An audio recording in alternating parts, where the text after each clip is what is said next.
Welcome to the Richard Sherman Podcast. Hit that sub button if you're new. We're here to give you great NFL content. Please tune in. We saw a thriller in Washington, and this is Jayden Daniels confirming who exactly he is. I think he's the leader in the clubhouse when it comes for that Rookie of the Year reward, and he beat out the number one pick, Caleb Williams. Richard, a Hail Mary. I know you saw one in Seattle with the blind ref that gave Golden Tate that Hail Mary touchdown, but you don't see it very often. What was going through your head when you saw Jayden Daniels hit Noah Brown as time expired in that thriller against the Bears? Mitchell, it's chaos. It's chaos. But sometimes it's just your time. Yep. The Bears played well defensively, but offensively, they were stagnant. DeAndre Swift had a great game. They ran the ball well, so give them credit there. But Caleb Williams dropped back 24 times, completed 10 passes for 131 yards. He ran the ball for 41 yards, but they did not look great when they dropped back to pass. He lost a fumble in the game, but Jayden Daniels looked really good throughout this game. I mean, coming off the injury, it's just sometimes your time, Mitchell. When you're feeling good, the ball bounces your way, Hail Marys go your way, and that's what happens today. They were leading this entire game. They were winning from almost start to finish until the absolute last second. Chicago takes the lead, and you think, oh my God, what a comeback. What a last second. They're going to sneak out of here with the win. They're going to steal this game from the Washington Commanders when the Washington Commanders were about to make an entrance into my power rankings, just as I was about to give them the respect that they are desiring. They were going to lose this game. Then the fates, the football gods, whatever you want to believe, were with them today and allowed them to come out of this game when there were only, let me check the clock, Mitchell, because I think there were teenage seconds left in this ball game when they got it. They had 25 seconds to go, Mitchell. 4 plays, 76 yards, and 25 seconds. That game seemed like it was over. And for most teams, that would have been over. But clearly it wasn't for Jayden Daniels and this Washington Commanders. And this is only going to further validate what they've been doing this season. That Chicago Bears defense is legitimate. Caleb Williams had been playing better over the last few games. They had been finding a rhythm. They went for 2. They looked good on that touchdown scoring drive. But again, this team believes.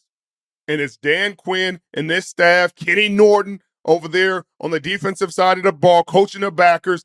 You got leaders like Zach Ertz and our guy, friend of the program, friend of mine, one of my best friends, and Bobby Wagner holding this defense down, holding the Chicago Bears for 15 points. Sometimes you got to lean on your defense, and they were able to get this win. They're definitely making an entrance into my power rankings. They're 6-2, got a favorable schedule down the stretch. I cannot wait for that Thursday night football game against the Philadelphia Eagles because I want them to establish themselves in their division because they can do all this damage everywhere else, but you got to beat the guys in your division to really catapult yourself into that contender conversation. And so when they play the Dallas Cowboys, the Philadelphia Eagles, they play the New York Giants. They beat the New York Giants, which is obviously very realistic. They're 7-2. You're telling me you had them 7-2 to start the season, Mitchell? I cannot lie to you and say I did. Well, we did highlight them a little bit in our season preview. If you don't recall, we said if Jayden Daniels was going to be this year's Rookie of the Year, Washington could be a dark horse. But you're right. I did not see this. When I said this horse isn't dark, Mitch. No, Mitchell, they're this horse is bright. Very bright, and they deserve all the hype surrounding this team. You know who looks like a genius right now, Richard? A flat-out genius is the friend of the program, like you said, one of your best friends, Bobby Wagner. And you know who would really love to have Bobby Wagner on their team? I'm guessing the Seattle Seahawks in the 12th, because no question. You take a veteran leader, future, Hall of Famer, and Bobby Wagner, and put him on this team. Richard, I don't want to put the cart before this dark horse, right? But they're going to win next week. They're going to be 7-2, and they're going to keep climbing your power ranks. I love the Washington Commanders right now. This team proved to me today that they can truly compete in this division and in this conference. I think they might be a Super Bowl challenger. I don't want to call them a contender Ooh. just yet, but they are entering that conversation piece. On the other side of the football, Chicago fans, I know you took the L today. Tough loss, but this team, they're going to be tough for years. They got a lot of weapons on that team. I am thankful that they lost because this NFC North is way too tight right now. The Lions need a little freedom here when you're playing as good a football as they are.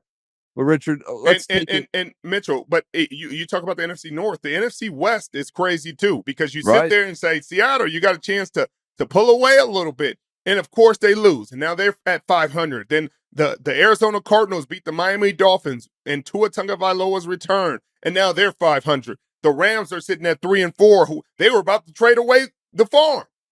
And Yeah, now they're 3-4 with a chance to be tied for the division lead if they can win next week. And that's chaotic. I mean, the San Francisco 49ers got the game against the Dallas Cowboys to take them for 500 for a share of the lead as well. So this NFC West race is getting pretty crazy. But like you said, the it's Seattle Seahawks look like they need leadership on defense. Look like they need a veteran presence to stabilize this defense. Maybe a pro bowler, maybe an all-pro linebacker who's just played a lot of football. Just somebody that's been there, that knows the team, that knows the city, that knows that. Don't get me started on the idiocracy that it is to watch Bobby Wagner walk away for the second time, not the first time, second time, Mitchell.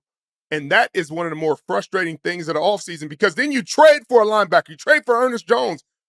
Wait, you trade away the linebacker, you paid them money, but they were better than Bobby, I thought. But no, they're not.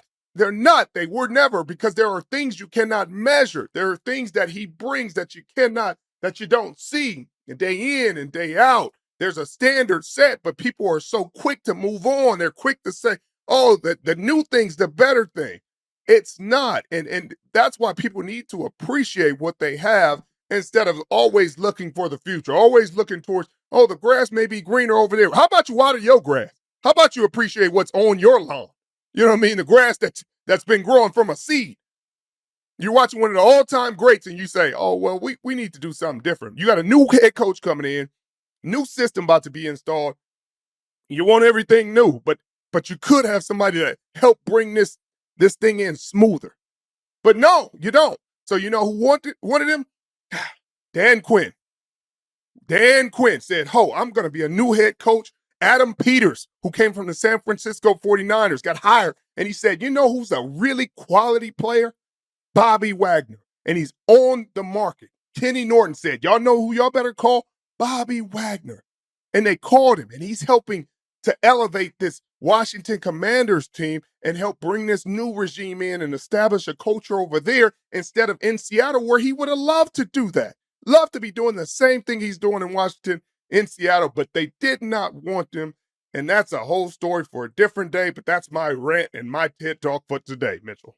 I love it. I mean, you're spot on, and I could go down a rabbit hole with you here, Richard. I don't know how far we want to take this, but I just feel like John Schneider botched the snap with this transition from the Legion of Boom and your core defense, and obviously you guys all moving on, people retiring, and the last guy of that defense was Bobby Wagner. I think you keep him around as long as humanly possible to help this team in this transition, especially with the new coach.